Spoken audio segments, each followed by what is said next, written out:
Dans notre garage, on ne sous-traite rien du tout. On fait tout chez nous, que ce soit la mécanique, l'électricité, la peinture, la carrosserie, le diagnostic. Après, tout ce qui est en annexe des voitures, tout ce qui est autoradio, tout ce qui est vitre teintée, tout ce qui est débosselage sans peinture, on fait tout chez nous.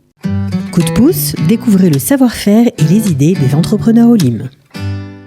Ouvrir un garage à Natania en plein Corona et enfin réaliser son rêve après 6 ans d'Alia, pas facile en cette période en plus. Donc chapeau bas à notre invité du jour, il s'appelle Cédric Sadoun. Cédric, bonjour.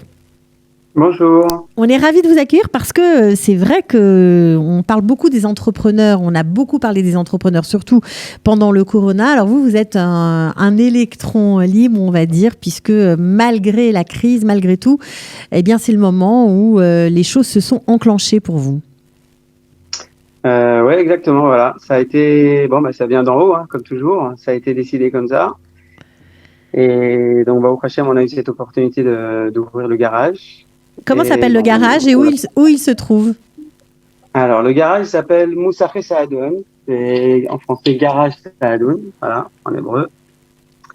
Et il se trouve à la vieille zone industrielle de Natania, à la rue Arechev Shloshesre. Voilà, donc on a l'adresse. Alors, pourquoi ça a été tellement compliqué d'ouvrir votre garage en Israël? Ça a été compliqué parce qu'en fait, en Israël, ils reconnaissent rien de ce qu'on a en France. Tous les diplômes qu'on a en France, que j'ai en France, que ce soit dans la carrosserie, dans la peinture, dans la mécanique, dans l'électricité, et au Hachem, j'en ai pas mal, ils reconnaissent rien du tout. On s'est battu avec le Misra Tarboura longtemps.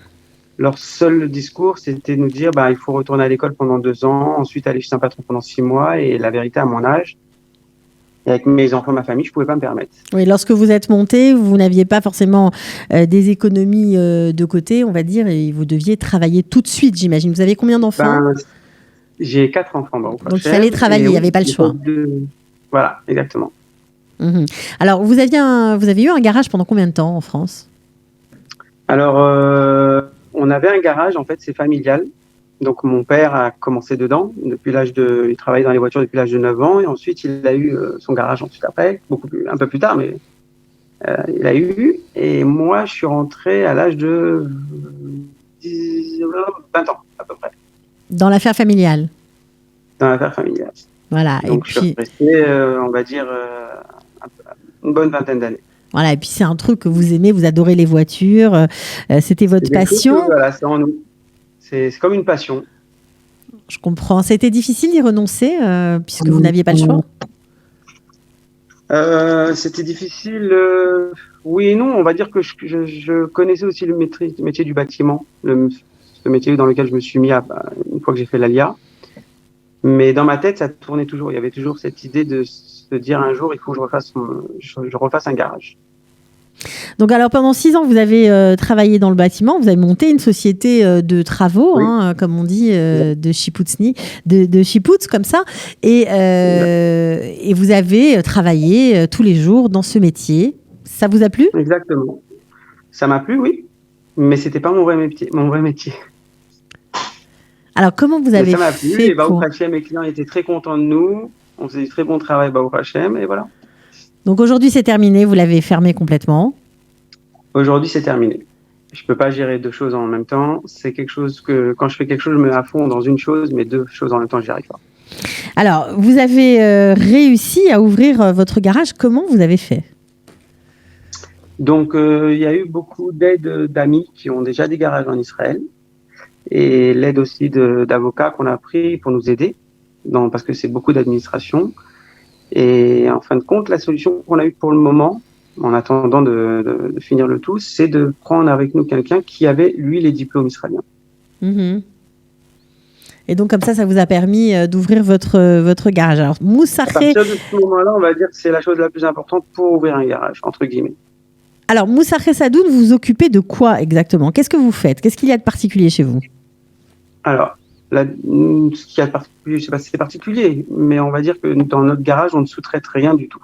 On fait tout chez nous, que ce soit la mécanique, l'électricité, la peinture, la carrosserie, le diagnostic. Après, tout ce qui est en annexe des voitures, tout ce qui est autoradio, tout ce qui est vitre teintée, tout ce qui est débossage sans peinture, on fait tout chez nous.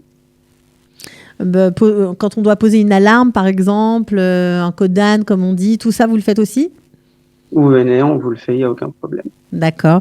Alors, vous êtes, paraît-il, équipé des derniers outils. Oui. Donc, au niveau outillage, on est équipé de tout ce qu'il y a de plus performant sur le marché au jour d'aujourd'hui, pour justement pouvoir, parce qu'on sait très bien qu'au jour d'aujourd'hui, les voitures, c'est beaucoup plus électronique que mécanique, et que donc c'est un des outils clés d'un garage aujourd'hui. C'est quoi votre, on va dire, votre différence, votre petit plus par rapport aux autres ? C'est une bonne question. Mon petit plus, Oui. mon sourire. Bah oui, ça compte. Vous dites la vérité aux clients ? Ah oui, toujours. Toujours. Vraiment, toujours. Et c'est surtout, c'est vraiment le service. C'est-à-dire, je vais vraiment mettre à 100% dans la chose. Et j'essaierai jamais de trouver une excuse ou on peut pas, ou j'irai jusqu'au bout. Pour vos clients. Et en aucun cas, je vais faire dépenser un client pour rien.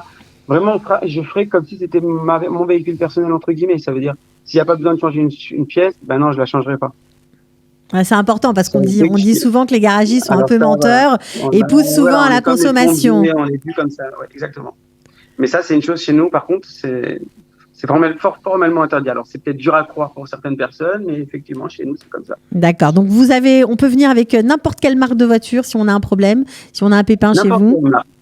N'importe quelle marque, de la simple petite Clio à voilà, si je vous montre mon atelier, j'ai une Corvette, on avait une Porsche, donc on fait toutes les voitures. Vous faites toutes les voitures. Les clients israéliens, j'imagine, sont surpris peut-être de vous voir. On a autant de clients israéliens que de Français. On n'a pas eu plus de Français que d'Israéliens. Et surpris, non, mais ils sont contents d'avoir des mentalités différentes. Ok, d'accord. Bon, alors quand vous dites de Français et d'Israéliens, tout le monde est israélien. Bon, mais certains parlent uniquement l'hébreu et d'autres Français. Bon, en tout cas, on vous souhaite bonne chance. Je rappelle que votre garage est bravo parce qu'en plein Corona, c'est pas évident. Mais apparemment, vous avez déjà des clients, quoi. Les gens, le bouche à oreille a fonctionné. Voilà. Ça marche en fait. On était Baruch Hashem connus à Paris et les gens ont joué le jeu et voilà. Et les gens reviennent. Voilà, vous avez. Les gens reviennent. Voilà, s'ils reviennent, c'est aussi pour une chose, quoi. C'est que je pense qu'on a toujours été droit. Ok, en tout cas, on vous souhaite bonne chance vraiment. Votre garage, on le répète, se situe dans la vieille zone industrielle de Netanya. Voilà, on peut chercher peut-être, vous cherchez sur Facebook, c'est facile, ça s'appelle Garage Sadoun, voilà, tout simplement. Merci. Garage Sadoun, ouais, exact. Voilà, merci d'avoir participé. On voulait vous mettre à l'honneur. Bravo et continuez bien de vous intégrer en Israël. Merci beaucoup. À bientôt. Ciao. Coup de pouce, découvrez le savoir-faire et les idées des entrepreneurs Olim.